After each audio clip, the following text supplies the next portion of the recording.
yung tatay nun, bumili ng ano eh. Panigarilyo. Bumili ng sigarilyo yung bus pa yun, bus. Evergreen. Tatandaan pa yun nun. Oo. Yan yung mga dati na bisyo ng tao eh. Champion. Campanilla. Ano? Tapos yung sumunod siyang kabar, Campanilla. La Campana na. Oo, La Campana. Yun yung mga dating sigarilyo o bisyo ng tao. Bago tayo, no? Oo. Yung naunang generasyon sa atin. Pit. Yung pit, may pit pa. Huli na nga yun. Evergreen yun. Kaunahan, Evergreen. Kala ko na bubulusok na yung ulan. Parang alanganin yung ano niya. Pero buti yung iba, yung tanim ko dyan nakaramdam na nagsisibol na yung bulak, tawag yan? Dahon. Pambuhay ng ano eh. Yung ulan na yun. Mas malaking bagay yun. Oo.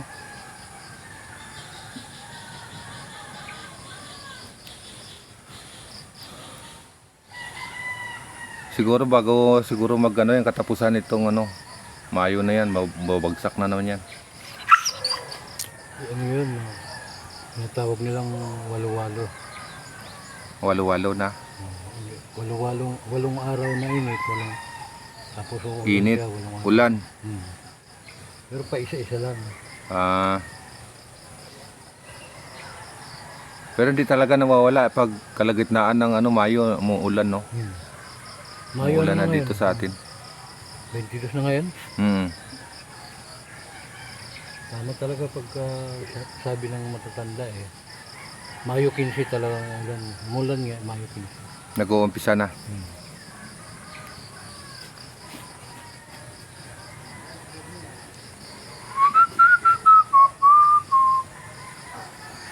Hindi ako eh, nangaaraw ako ng gumawa dyan sa Magbiyahe nga sana ako eh. Kaso, atid ko muna tong ng aking mga manok kasi nangangamoy na yung ipot nila. Nilagay ko lang sa timba eh. Ninala ko dyan sa pampataba. Ha? Nilagay ko doon sa puno ng mga tanim ko. laking bagay din yun eh. Binibili yan ah. Oo, sa ibang sa mga malalaking farm, binibili naman talaga yon. Sako-sako.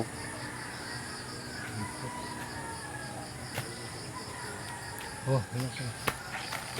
Ano, kayo lang kita nakita. Oo, siyempre, naghahanap buhay. Ganun lang yon. Naghahanap buhay ba? Kailan po yan? Ayaw ng pagkain.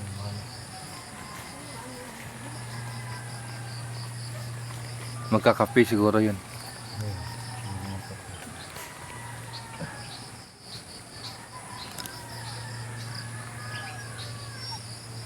Maghanap pa nga ako sa ano pa kayang may sahog ko doon sa gulay ko na yun. May munggo na ako sa bahay. Munggo, alagbati. Palaya. Palaya sana, no? Dahon, no? Dahon? Palaya.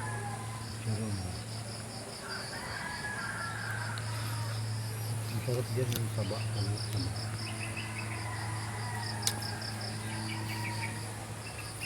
Para may pananghalian na, may gulay.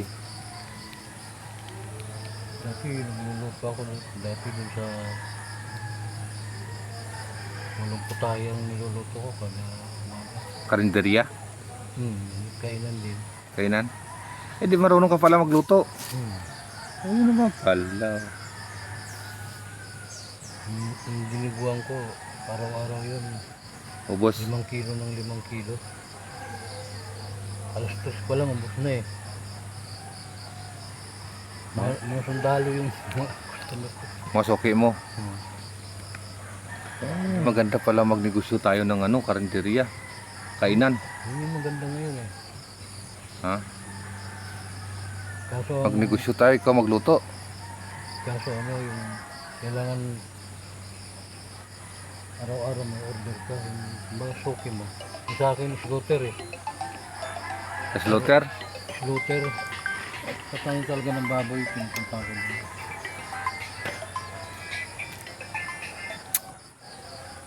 Maganda yan. Wala.